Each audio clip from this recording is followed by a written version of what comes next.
friends, and welcome to Coached by Tara, the podcast where Tara... Hi, that's me. ...explains things to me. Hi, I'm Mike. And right now we're explaining Twilight, the first book in the Twilight series by Stephanie Meyer. Yes. We're exactly halfway through the book. Yes, at this point, we have read half. We have read half. And we are diving into half two. Half number two. Half number two. Last episode, we did chapter 12, Balancing. Wow. Mm-hmm. Yeah, we did. You're always so impressed with my recollection. Yeah, because I have no memory whatsoever. Would you like me to recap that for you? Yes, I would. Because I don't remember. Yeah. So, what happened last time is we started off with Billy and Jacob being at the crib and watching a baseball game. Mm-hmm. And Billy didn't really say nothing about Edward, but Jacob and Bella were in the kitchen, and she explained that she was hanging with Edward Cullen, and Jacob went, "Oh, superstitious old man." So he got why his dad got so upset. Mm-hmm. So that makes sense. And nothing else really came of it. They watch the baseball game, they leave. Yeah. Then basically the rest of the chapter is waiting for the day when she's gonna go hang out with Edward alone. Mm-hmm. Oh yeah, okay, yep. I remember. Yep. Mm-hmm. And then they take a trip. They reach a trail in the car, and they get out and start walking. And it's a 5-mile walk in Bella's life. And they don't take the trail. And they don't take the trail. And she also doesn't jump on his back and him fly away like a superstitious vampire. Mm-hmm. They just walk. Mm-hmm. And mostly in silence. But then they get to a clearing where it's very beautiful and very, very shiny. Like a meadow. Mm-hmm. In a meadow. And she steps out and admires how beautiful it is, but he kind of hides in the trees like he's a little embarrassed. He's a little embarrassed because he is going to reveal what happens to him in the sun, which they've been really hyping up. So that's where the chapter left off. And the last sentence was, Edward seemed to take a deep breath, and then he stepped out into the bright glow of the midday sun. And that was chapter 12. Balancing. Chapter 12. You're right. Yes. Before we get into the next chapter, I have to give you results of a poll. Yes. From our most recent poll, which was... Yes. First of all, we never talked about the new poll, which is better, Mike and Tara or Tara and Mike. Oh, yes. Let's talk about that. There were 3 options, Tara and Mike, Mike and Tara, or Tyke and Mara. And winning with 7 votes was Tyke and Mara. Damn it. However, that didn't make any... second place was Mike and Tara with 6 votes. Fuck. And third place was Tara and Mike with 3. Fine. Fine. We're going by Tyke and Mara. Tyke and Mara. Next poll. This one, pretty interesting. Have you ever thought about Edward Cullen's penis? Yes or no? Guess which one won? Yes. Yes won with 9 votes to 7. Ooh. But I feel 7? I feel like you could take half those 7 votes, and they actually have thought about it. They just weren't willing to. They are not willing to admit that. Oh, well, we'll get into more of that later. But yes, I'm just so shocked. And my favorite comment from that was our friend Jip saying, "With how many times they say the word hard in this book, anyone voting no is lying." Thank you. True. Yes. Jip. Thank you. Tara, that being said. Yes. Are you ready to pull me out into the meadow in the bright, bright sun so you can see my beautiful, sparkling body? Yes. All right, we'll be right back.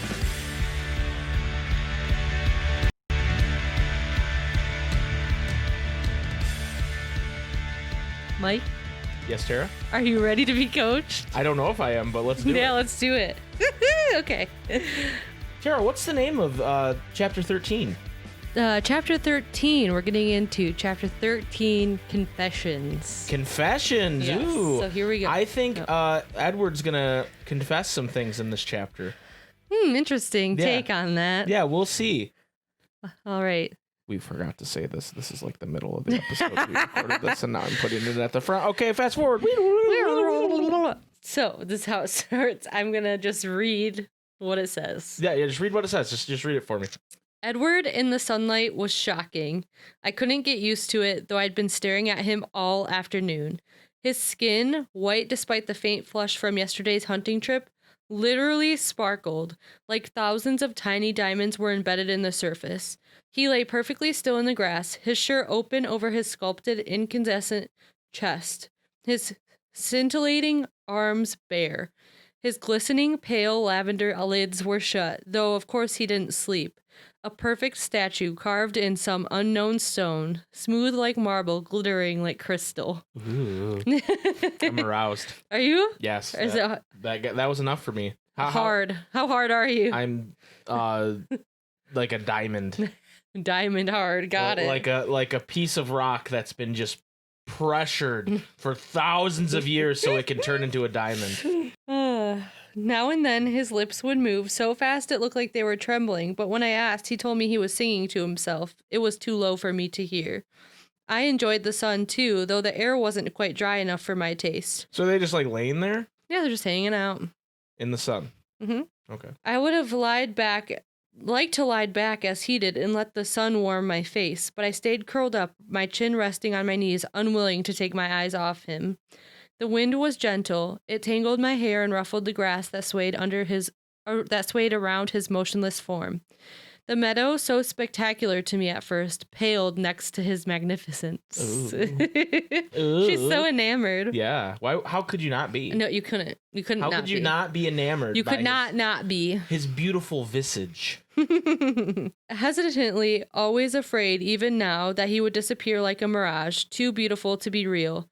Hesitantly, I reached out one finger and stroked the back of his shimmering hand, where it lay within my reach. I marveled again at the perfect texture, satin smooth but cool as stone. When I looked up again, his eyes were open, watching me. Butterscotch today, lighter, warmer after hunting, so not hard and cold. Not hard and cold. He's only hard when he's hungry. His quick smile turned up the corners of his flawless lips. I don't scare you, he asked playfully, but I could hear the real curiosity in his soft voice. No more than usual. He smiled wider, his teeth flashed in the sun. I inched closer, stretched out my whole hand now to trace the contours of his forearm with my fingertips. I saw that my fingers trembled, and I knew it wouldn't escape his notice. Do you mind? I asked, for he had closed his eyes again. No, he said without opening his eyes. You can't imagine how that feels, he sighed. She's just touching his arm. And he's like, I lost. Oh my God. Good thing it's not November. Oh, God. Our boy Eddie would have nutted and lost. I lightly trailed my hand over the perfect muscles of his arm, followed the faint pattern of bluish veins again inside the crease at his elbow. With my other hand, I reached to turn his hand over. Realizing what I wished, he flipped his palm up in one of those blindingly fast, disconcerting movements of his. It startled me. My fingers froze on his arm for a brief second, so he moved really, really fast. Yeah. Sorry, he murmured. I looked up in time to see his golden eyes close again. It's too easy to be myself with you. I lifted his hand, turning it this way and that, as I watched the sun glitter on his palm. I held it closer to my face, trying to see the hidden facets in his skin. Tell me what you're thinking, he whispered. I looked to his eyes, watching me, suddenly intent. It's still so strange for me, not knowing. You know, the rest of us feel that way all the time. It's a hard life. Did I imagine the hint of regret in his tone? But you didn't tell me. I was wishing I could know what you were thinking, I hesitated. And I was wishing that I could believe that you were real. And I was wishing that I wasn't afraid. I don't want you to be afraid. His voice was just a soft murmur. I heard what he couldn't truthfully say, that I didn't need to be afraid, that there was nothing to fear. Well, that's not exactly the fear I meant, although that's certainly something to think about. So quickly that I missed his movement, he was half sitting, propped up on his right arm, his left palm still in my hands. His angel's face was only a few inches from mine now. I should have flinched away from his unexpected closeness, but I was unable to move. His golden eyes mesmerized me. What are you afraid of, then? He whispered intently. But I couldn't answer. As I had just that once before, I smelled his cool breath in my face. Sweet, delicious. The scent made my mouth water. It was unlike anything else. Instinctively, unthinkingly, I leaned closer, inhaling. And he was gone, his hand ripped from mine. In the time it took for my eyes to focus, he was already 20 feet away, standing at the edge of the small meadow in the deep shade of a huge fir tree. He stared at me, his eyes dark in the shadows. His expression unreadable. I could feel the hurt and shock on my face. My empty hands stung. I'm sorry, Edward, I whispered. I knew he could hear. Give me a moment, he called, just loud enough for my less sensitive ears. I sat very still. So he was like, she was like too close to him. He got startled. Well, kind of. Well, she was startled, but he was like, I gotta have some of that blood. I gotta have some of that blood. So he like walks back after really like a long few seconds, it says. He says, I'm so very sorry. Would you understand what I meant if I said I was only human? I nodded once, not quite able to smile at his joke. Adrenaline pulsed through my veins as the realization of danger slowly sank in. He could smell that from where he sat. His smile turned mocking. I'm the world's best predator, aren't I? Everything about me invites you in. My voice, my face, even my smell. As if I need any of that. Unexpectedly, he was on his feet, bounding away, instantly out of sight, only to appear beneath the same tree as before, having circled the meadow in just a half a second. As if you could outrun me, he laughed bitterly. I reached up with one hand, and he reached up with one hand, and with a deafening crack, effortlessly ripped a 2-foot thick branch from the trunk of the spruce. He balanced it in his hand for a moment, and then threw it with blinding speed, shattering it against another huge tree, which shook and trembled at the blow. And he was in front of me once again, standing 2 feet away, still as stone. As if you could fight me off, he said gently. I sat without moving, more frightened of him than I had ever been. I'd never seen him so completely freed of that carefully cultivated facade. He'd never been less human, or more beautiful. Face ashen, eyes wide, I sat like a bird locked in the eyes of a snake. His lovely eyes seemed to glow with rash excitement. Then, as seconds passed, they dimmed. His expression slowly folded into a mask of ancient sadness. Don't be afraid, he murmured, his velvet voice unintentionally seductive. I promise, he hesitated. I swear not to hurt you. He seemed more concerned with convincing himself than me.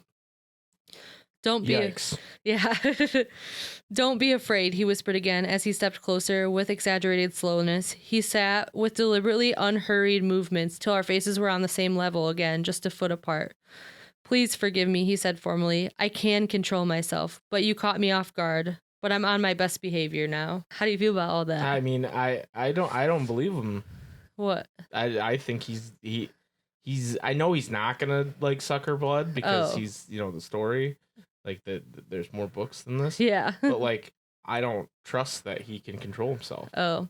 If all it took was her getting just like a little closer and like kind of touching him for him to freak. Well, she was touching him, which he was fine with, but she suddenly moved her face that much closer to his.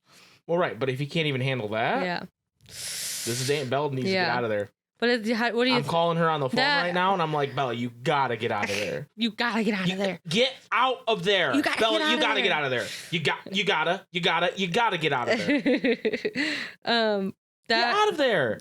That whole scene is like one of the bigger scenes in that movie. Is it like that? Like as if you could outrun me. Yeah, like it was a little bit of a like He's like kind of just like he's like lamenting. He's well like, that, but to me, and maybe I'm just taking it in wrong, but it almost read to me like it almost immature move of his to be like, look at how strong I am and look at how fast I am, and I get that he's like trying to say, hey, there's nothing you can do if I wanted to kill you. Well, he's kind of just like almost speaking about it ironically because he's like I don't even know what to do. Like he's sorry, but he's like. Like not jokingly sorry, but he's just like, this is my life, like as if you could do this, It almost was like, hey, I can make it across the monkey bars. You want to see? Kind of, yeah. You know what I mean, like look how far I can. But I feel like it's more of like this sucks. Like yeah. It's like a look at what I can do. This sucks so bad because like I could literally break you in an instant type of thing. Kind of a weird flex, but all right. Yeah, I know. Kind of a weird flex. Kind of a weird flex, Edward. What can you do, right? So he waits and she still can't speak. I'm not thirsty today, honestly, he winked. At that, I had to laugh, though the sound was shaky and breathless. Are you all right? He asked tenderly, reaching out slowly, carefully to place his marble hand back in mine. I looked at his smooth, cold hand and then at his eyes. They were soft but repentant. I looked back at his hand and then deliberately returned to tracing the lines in his hand with my fingertip. I looked up and smiled timidly. His answering smile was dazzling. So where were we before I behaved so rudely, he asked in the gentle cadences of an earlier century. I honestly can't remember. He smiled, but his face was ashamed. I think we were talking about why you were afraid, besides the obvious reasons. Oh, right. Well, I looked down at his hand and doodled aimlessly across his palm. The seconds ticked by. How easily frustrated I am, he said. I looked into his eyes, abruptly grasping that this was every bit as new to him as it was new to me. As many years of unfathomable experience as he had, this was also hard for him too. I took courage from that thought. I was afraid because, for, well, obvious reasons, I can't stay with you. And I'm afraid that I'd like to stay with you much more than I should. I looked down at his hands as I spoke. It was difficult for me to say this aloud. Yes, he agreed slowly. That is something to be afraid of indeed. Wanting to be with me, that's really not in your best interest. I frowned. I should have left long ago, he sighed. I should leave now, but I don't know if I can. I don't want you to leave, I mumbled pathetically, staring down again. Which is exactly why I should, but don't worry. I'm essentially a selfish creature. I crave your company too much to do what I should. I'm glad. Don't be, he withdrew his hand, more gently this time, but his voice harsher than usual. Harsh for him, but still more beautiful than any human voice. It was hard to keep up. His sudden mood changes always left me a step behind and dazed. It's not only your company I crave. Never forget that. Never forget I am more dangerous to you than I am to anyone else. He stopped and I looked to see him gazing unseeingly into the forest. I thought for a moment. I don't think I understand exactly what you mean by that last part anyways, I said. He looked back at me and he smiled, his mood shifting yet again. How do I explain, he mused, and without frightening you again, Without seeming to think about it, he placed his hand back in mine. I held it tightly in both of mine. He looked at our hands. That's actually amazingly pleasant, the warmth, he sighed. So, like, yeah, normal human stuff. So then he's trying to, like, explain to her, like, what it means to, like, for him, like, what her scent, like, not smells like, but, like, what it's like to be, like, craving her in that way. Mm-hmm. Not in, like, obviously, like, a sexual way, like, that's not what he means. Maybe also. Maybe. So he says, like, how everyone enjoys different flavors. Mm-hmm. Like, some people have chocolate iced cream, but others prefer strawberry. And she's like, okay. He's like, okay, sorry about the food analogy. I just can't think of another way to explain it. He's like, so you see, every person smells different, has a different essence. If you locked an alcoholic in a room full of stale beer, he'd gladly drink it. But he could resist if he wished to, if he were a recovering alcoholic. Now let's say you place him in a room with a glass of 100-year-old brandy, the rarest, finest cognac, and filled the room with its warm aroma. How do you think he would fare then? And she's like, still like, okay. All right, this is weird. He said, maybe that's not the right comparison. Maybe it would be too easy to turn down the brandy. Perhaps I should have made our alcoholic a heroin addict instead. She's like, so what you're saying is I'm your brand of heroin? He said, yes. He says, yes, you are exactly my brand of heroin. Does that happen often? She asks. And so he's, like, talking to her about how he spoke to his brothers about it, because he's like, I don't know. Right. And he talks to his brother Jasper. To him... Jasper just always... sorry, this is a side tangent, but whenever I hear the name Jasper, I just think of Chuck E. Cheese, because that's what the dog's name is. I forgot about that. Yeah, his name's... And that's the only... That's the only Jasper you know. That's the only Jasper I know is the stupid dog in Chuck E. Cheese's band. I like anyway, that. Sorry. Continue. So like him, he says that Jasper like is like, oh, all humans smell the same to me, because he's like the most recent vampire. Like he's still like in like a frenzy where like all blood like just smells good. Like It's just like he's still getting used to the fact that like he's gonna have to deal with like being around humans forever, and that it's a struggle for him to like not do that. And so he hasn't had time to like grow sensitive to like the differences in like smell / flavor, because he just It doesn't matter what kind of ice cream it is. He's going to eat it. He's going to fucking eat it because he can't have it. You know, Right. like he wants to because he can't have it. And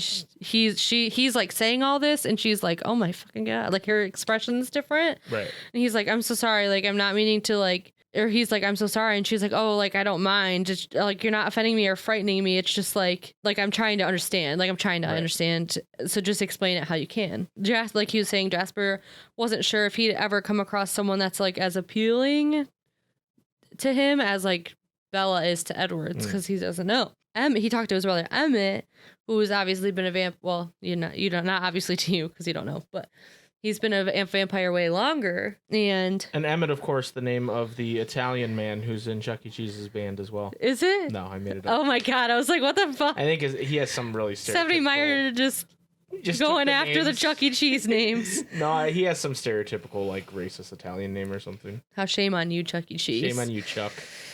Like, Emmett knew what he meant by, like, you know, someone smelling, like, way better to him than anybody else. And he says, like, he told him, like, that it happened for him twice, like, one stronger than the other. Bella's like, well, has that ever happened to you? And he's like, no, never. Right. Like, everyone else has first smelled time. the same, yeah. Or worse. It's the first time he's walked in and smelled the filet mignon. Yeah, for sure. And she's like, okay, then, like, what did Emmett do? And it was the wrong question to ask. Yeah. His face grew dark. His hand clenched into a fist inside mine. He looked away. I waited, but he wasn't going to answer. I guess I know, I finally said. He lifted his eyes. His expression was wistful and pleading. Even the strongest of us fall off the wagon, don't we? What are you asking? My permission? My voice was sharper than I'd intended. I tried to make my tone kinder. I could guess that I could guess what his honesty must cost him. I mean, is there no hope then? How calmly I could discuss my own death. No, he was instantly contrite. Of course there's hope. I mean, of course I won't. He left the sentence hanging. His eyes burned into mine. It's different for us. Emmett, these were strangers he had happened across. It was a long time ago, and he wasn't as practiced, as careful as he is now.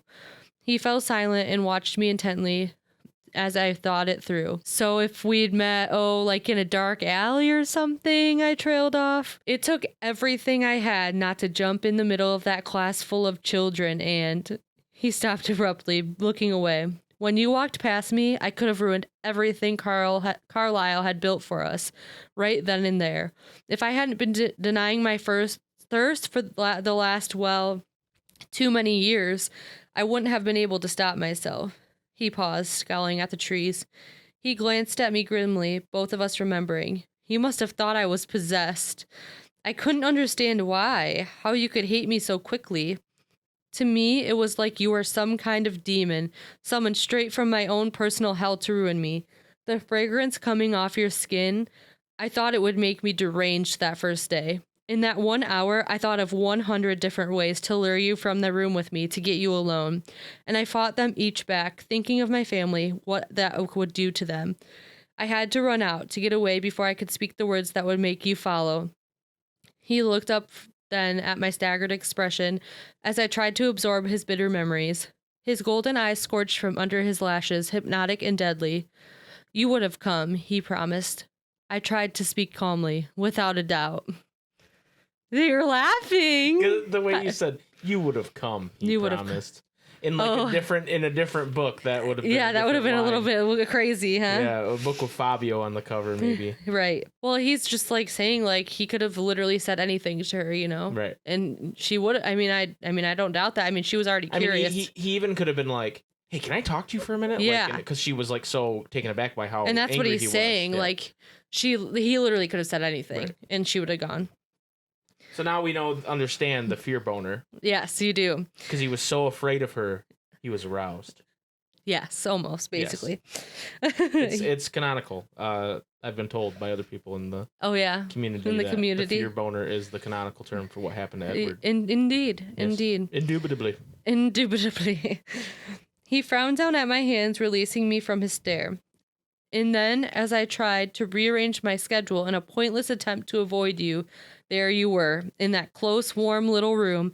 The scent was maddening. I so very nearly took you then. There was only one other frail human there, so easily dealt with. I shivered in the warm sun, seeing memories anew through his eyes, only now grasping the danger. Poor Miss Cope. I shivered again at how close I'd come to being inadvertently responsible for her death. But I resisted.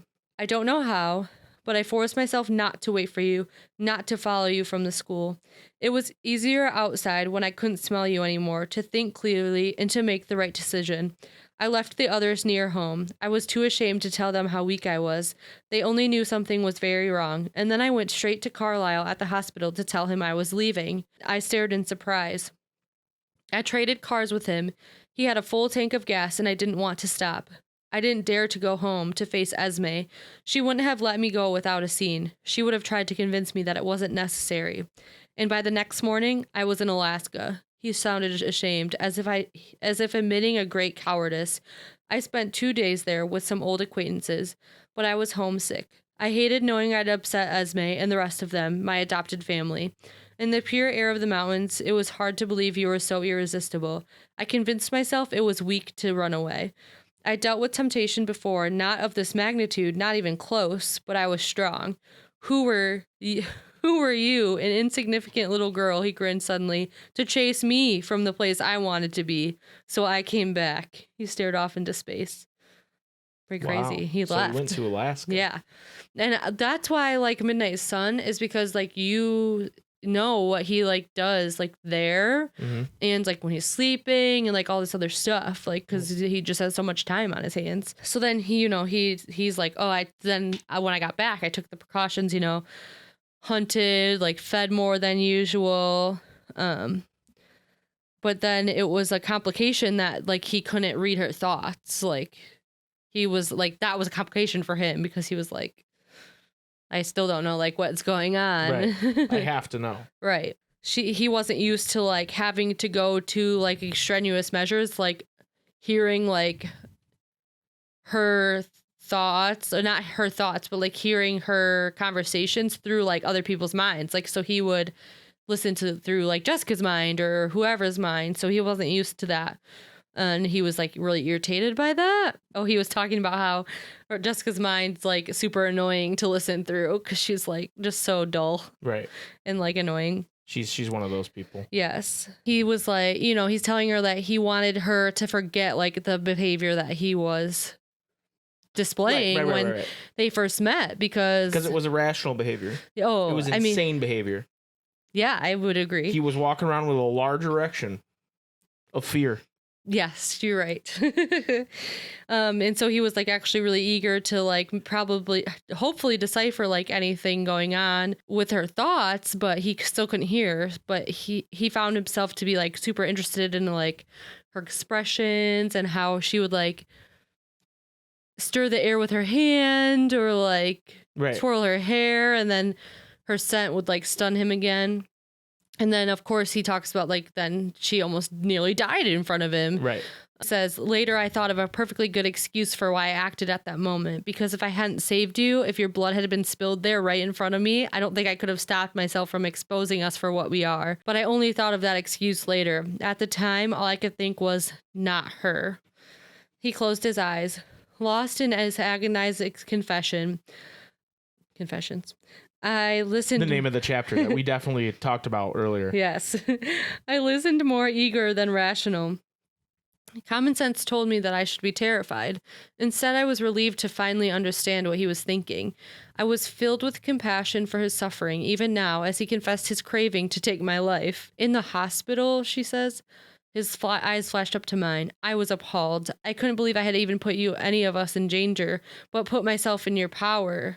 Of you of all people, as if I needed another motive to kill you. We both flinched as that word slipped out.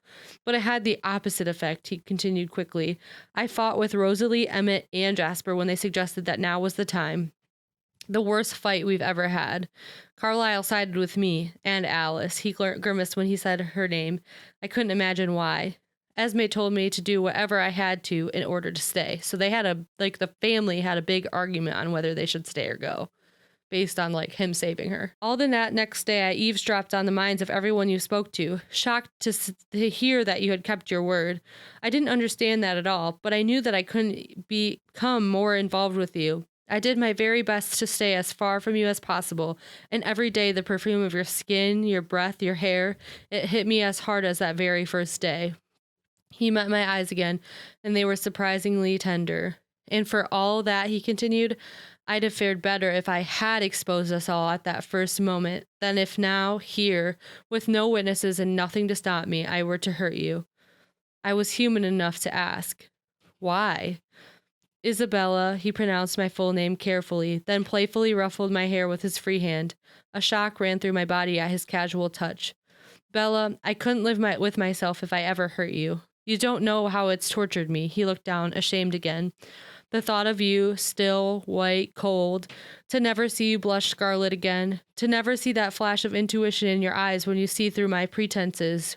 It would be unendurable. He lifted his glorious, agonized eyes to mine. You are the most important thing to me now, the most important thing to me ever. Wow. I know. Pretty crazy, right? Wow. Oh, my heart swoons. My head was spinning at the rapid change in direction our conversation had taken. From the cheerful topic of my impending demise, we were suddenly declaring ourselves. He waited, and even though I looked down to study our hands between us, I knew his golden eyes were on mine. You already know how I feel, of course, I finally said. I'm here, which roughly translated means I would rather die than stay away from you, I frowned. I'm an idiot. You are an idiot, he agreed with a laugh. Our eyes met and I laughed too. We laughed together at the idiocy and sheer impossibility of such a moment. And so the lion fell in love with the lamb, he murmured. I looked away, hiding my eyes as I thrilled to the word. What a stupid lamb, I sighed. What a sick, masochistic lion. He stared into the shadowy forest for a long moment, and I wondered where his thoughts had taken him. That's also an iconic line, and I feel like everyone's like, oh my God. Really? Yeah, it's so weird. It's kind of cheesy. It's very cheesy, but I still feel like there's like merch with that shit on it. Really? Yeah. Ugh. It's a little too much for me. Do you think someone has that like tattooed on themselves? Oh, I'm sure. Like, okay, I'm just going to look that up right now. I think you need to. If someone has that tattooed on like their forearm. Literally, I just started typing that and someone said it said forearm. Like, no joke, as a suggestion. It's literally. And so the lion fell in love with the lamb. And there's some like, and it says stupid. Wow. Someone has literally, the opposite person has stupid lamb on their arm. Oh my God. I know. That. Look at on their wrist. And so the lion fell in love. What is that? Comic Sans? Look at that font. No, it's not Comic Sans. It looks like Comic Sans. It's like the Twilight. Don't get Comic Sans tattoos, people. Look at. I feel like if I was a tattoo artist, I would be like, turn just people no. away so often. You would make no money then. I know, but on principle, I would just be like, yeah, you don't want that. Yeah, I do. Well, you might, but I'm not willing to do that. There are so fucking many. So then she just says, why, I begin, and then pause, not sure how to continue. He looked at me and smiled. Sunlight glinted off his face and his teeth. Yes? Tell me why you ran from me before. His smile faded. You know why. No, I mean exactly what did I do wrong. I'll have to be on my guard, you see, so I better start learning that what I shouldn't do. This, for example, I stroked the back of his hand. Seems to be all right. I just thought of that like really badly. What? I stroked the back of his hand. You thought she was going to stroke something else? She was just like, what about this? And starts stroking his wiener. Yeah, holy shit. Oh, God, I've turned into you. She grabs his crotch. What about this? Is this okay? He smiled again. You didn't do anything wrong, Bella. It was my fault. But I want to help if I can to not make this harder for you.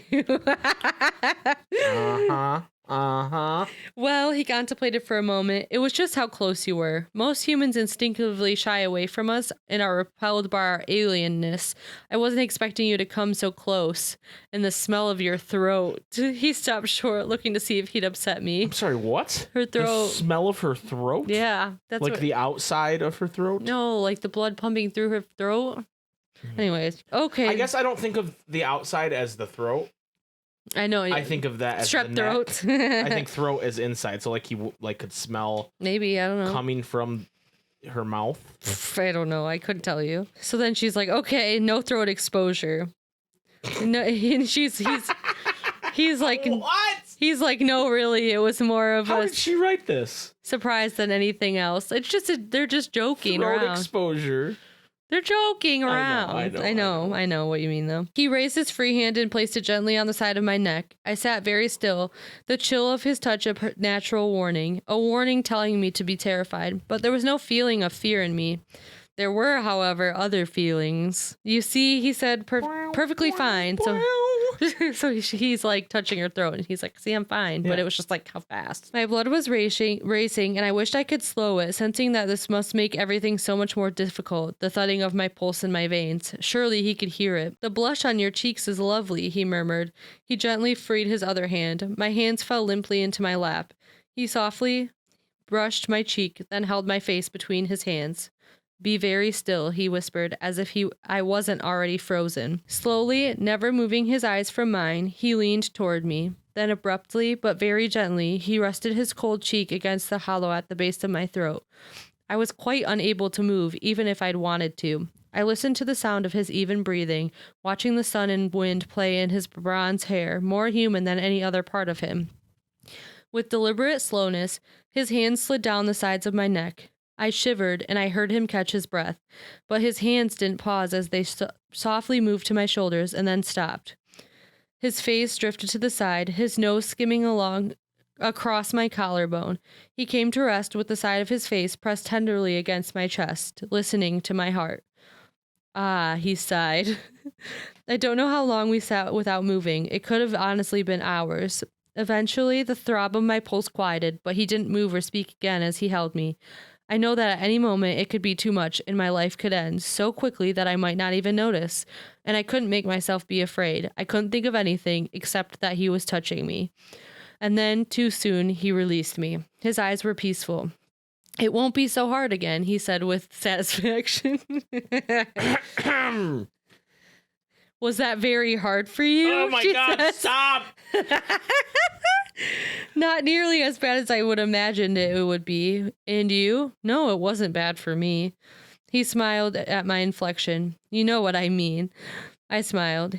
Here, he took my hand and placed it against his cheek. Do you feel how warm it is? And it was almost warm, his usually icy skin, but I barely noticed because I was touching his face, something I'd dreamed of constantly since the first day I'd seen him. Don't move, I whispered. No one could be still like Edward. He closed his eyes and became as immobile as stone, a carving under my hand. I moved even more slowly than he had, careful not to make one unexpected move. I caressed his cheek, delicately stroked his eyelid, the purple shadow in the hollow under his eyes. I traced the shape of his perfect nose, and then so carefully his flawless lips. His lips parted under my hand, and I could feel his cool breath on my fingertips. I wanted to lean in to inhale the scent of him, so I dropped my hand and leaned away, not wanting to push him too far. He opened his eyes, and they were hungry, not in a way to make me fear, but rather to tighten the muscles in the pit of my stomach and send my pulse hammering through my veins again. I wish, he whispered, I wish you could feel the complexity, the confusion that I feel, that you could understand. He raised his hand to my hair, then carefully brushed it across my face. Tell me, I breathed. I don't think I can. I've told you on the one hand, the hunger, the thirst, that deplorable creature that I am, I feel for you, and I think you can understand that to an extent. Though, he half smiled, as you are not addicted to any illegal substances, you probably can't empathize completely. But his fingers touched my lips lightly, making me shiver again. There are other hungers I don't even understand that are foreign to me. Mike's face is dropped. I wish everyone could see. I may understand that better than you think, Bella says. Oh my goodness. I'm not used to feeling so human. Is it always like this? He says. For me, I paused. No, never. Never before this. He held my hand between his. They felt so feeble in his iron strength. I don't know how to be close to you, he admitted. I don't know if I can. I leaned forwards very slowly, cautioning him with my eyes.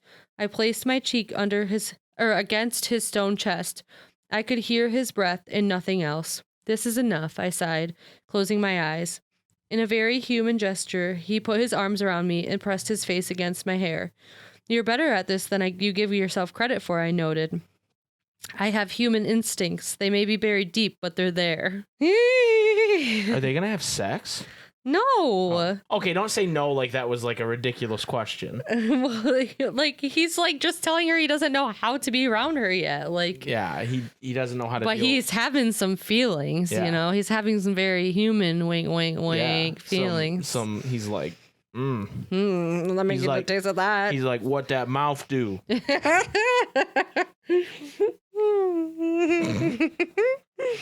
Bella, what that mouth do? And then they're like just sitting there and he's just holding her, and then they're like noticing that the light's fading. So they're like, oh gosh, like he's like, you probably have to go. And she's like, I thought you can't read my mind. And he's like, it's getting clear, like just because he has regular instincts. Well, right. And he's like, well, can I show you something? And she's like, show me what? He's like, I'll show you how I travel in the forest. Don't worry, you'll be very safe. She's gonna ride. She's gonna ride him, but not in the way I was thinking earlier. And we'll get to your truck much faster. Ride me. This is better than The Lion, the Witch, and the Wardrobe. Yeah, exactly. I was just waiting until it finally revealed itself to you. Well, you turn into a bat? I asked warily. He laughed louder than I'd ever heard before. Like I haven't heard that one before, he says. Right, I'm sure you get that all the time. Come on, little coward, climb on my back. I waited to see if he was kidding, but apparently he meant it. He smiled as he read my hesitation and reached for me. My heart reacted. Even though he couldn't hear my thoughts, my pulse always gave me away. He then proceeded to sling me onto his back with very little effort on my part. Besides, when in place, clamping my legs and arms so tightly around him that I could choke a normal person. It was like clinging to a stone. I'm a bit heavier than your average backpack, I warned. Ha, he snorted. I could almost hear his eyes rolling. I'd never seen him in such high spirits before. He startled me, suddenly grabbing my hand, pressing my palm to his face and inhaling deeply. Easier all the time, he muttered. And then he was running. If I'd ever feared death before in his presence, it was nothing compared to how I felt now. He streaked through the dark, thick underbrush of the forest like a bullet, like a ghost. There was no sound, no evidence that his feet even touched the earth. His breathing never changed, never indicated any effort, but the trees flew by at a deadly speed, always missing us by inches. I was too terrified to close my eyes, though the cool forest air whipped against my face and burned them. I felt as if I were stupidly sticking my head out the window of an airplane in flight, and for the first time in my life, I felt the dizzy faintness of motion sickness. Like that, it was over. We'd hiked hours this morning to reach Edwards Meadow, and now in a matter of minutes, we were back to the truck. Exhilarating, isn't it? His voice was high, excited. He stood motionless, waiting for me to climb down. I tried, but my muscles wouldn't respond. My arms and legs stayed locked around him when my head spun uncomfortably. Bella? He asked, anxious now. I think I need to lie down, I gasped. Oh, sorry. I still couldn't move. I think I need help, I admitted. So then he helped her get down from his back, you know. He's like, how are you feeling? And she's like, I think I'm dizzy. He's like, I guess that wasn't the best idea. And she said, no, it's like, it was very interesting. And he's like, well, you're as white as a ghost. No, you're as white as me. I think I should have closed my eyes, she says. And he's like, well, you need to remember that next time. And she's like, next time? What the heck? Yeah, they're doing that again. Yeah. Hell yeah. And he's like laughing, and she's like, you're such a show off. He says, open your eyes, Bella, he said quietly. And he was right there, his face so close to mine. His beauty stunned my mind. It was too much, an excess I couldn't grow accustomed to. I was thinking while I was running, he paused. About not hitting the trees, I hope.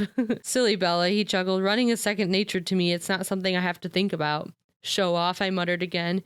He smiled. No, he continued. I was thinking there was something else I wanted to try. And he took my face in his hands again. I couldn't breathe. He hesitated, not in the normal way, the human way, not the way a man might hesitate before he kissed a woman to gauge her reaction, to see how he would be received. Perhaps he would hesitate to prolong the moment, that ideal moment of anticipation, sometimes better than the kiss itself. Edward hesitated to test himself, to see if this was safe, to make sure he was still in control of his need. And then his cold marble lips pressed very softly against mine. What neither of us was prepared for was my response. Blood boiled under my skin, burned in my lips. My breath came in a wild gasp. My fingers knotted in his hair, clutching him to me. My lips parted as I breathed in his scent. Immediately, I felt him turn to unresponsive stone beneath my lips. His hands gently, but with irresistible force, pushed my face back. I opened my eyes and saw his guarded expression. Oops, I breathed. That's an understatement. His eyes were wild, his jaw clenched in acute restraint, yet he didn't lapse from his perfect articulation. He held my face just inches from his. He dazzled my eyes. Should I tried to disengage myself to give him some room.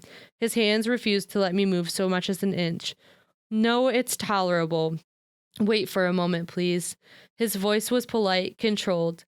I kept my eyes on his, watched as the excitement in them faded and gentled. Then he smiled a surprisingly impish grin.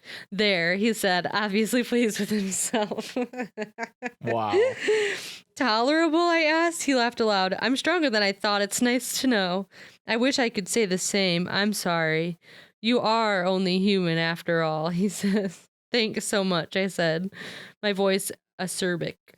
So there's still more, but how do you feel about that? I know it's a lot. She was the one who couldn't control herself. Yeah, after all, she was the one that lost her self-control. If you're paying attention to her character, that makes sense. Yes, because that's how she is. But yeah, interesting that's what happened in that moment. But I know. I figured they were gonna kiss here. Yeah, I figured that was gonna happen. And kiss. Scene. She's like still like, oh my god, her balance hadn't returned yet, and he's like, are you still faint from the run, or was it my kissing expertise? How lighthearted, how human he seemed as he laughed now. He was a different Edward than the one I had known, and I felt all the more besotted by him. It could cause me physical pain to be separated from him now. I can't be sure, but I'm still woozy. I think it's some of both, though. And he's like, maybe you should let me drive. And she's like, no. And then she like finally gives up, you know? Oh yeah. Yeah. She kind of gives up because she's like trying to be like, convince him that she's fine. And she's like wobbling to the driver's side of the car. And he's like, okay, come on. Yeah. He says, Bella, I've already expended a great deal of personal effort at this point to keep you alive. I'm not about to let you be behind the wheel of a vehicle when you can't even walk straight. Besides, friends don't let friends drive drunk. He quoted with a chuckle. Drunk, I objected. You're intoxicated by my very presence. He was grinning that playful smirk again. I can't argue with that, I sighed. There was no way around it. I couldn't resist him in anything. I held the key high and dropped it, watching his hand flash like lightning to catch it soundlessly. Take it easy. My truck is a senior citizen. Very sensible, he approved. And are you not affected at all, I asked, by my presence? Again, his mobile features transformed. His expression became soft, warm. He didn't answer at first. He simply bent his face to mine and brushed his lips slowly along my jaw from my ear to my chin, back and forth. I trembled. Regardless, he finally murmured, I have better reflexes. And that's the end of the chapter. Wow. So the romance has finally bloomed. It has. It has blossomed. It's blossomed between Edward and Bella. Mm-hmm. I feel like that is a great chapter for the dead center of this book because it just finally starts. Things are going good. Things are going, yeah. And so there's going to be something that throws a wrench in the works. That's my prediction for the next chapter, chapter 14. Mm-hmm. But for chapter 13, you read more than you normally would. I know, but I think it was very important. I'm glad. I'm glad you think that. Because it was very important to this moment was a turning point in the book and an important point in their relationship. Mm-hmm, for sure. I like the childlike whimsy that Edward is displaying now. Yes, he's getting a little bit more comfortable. The important parts where he's like, I want to try something else, like it's a science experiment. Yes, he's like, now I'm more comfortable. Let's try this. Let's try this. I'm going to kiss you. Mm-hmm. Now let's try playing with my pee-pee. So we'll see what happens next with that. I'm still interested to see what the conflict is going to end up being, if it's going to be his family, or if it's going to be Charlie, or if it's going to be Billy, or if it's going to be Mike even. Maybe. It'll be interesting to see. I'm interested for you to hear. There's just like a lot that comes up. It's just very crazy. I will say to everybody listening, I hope that wasn't too hot and heavy for you.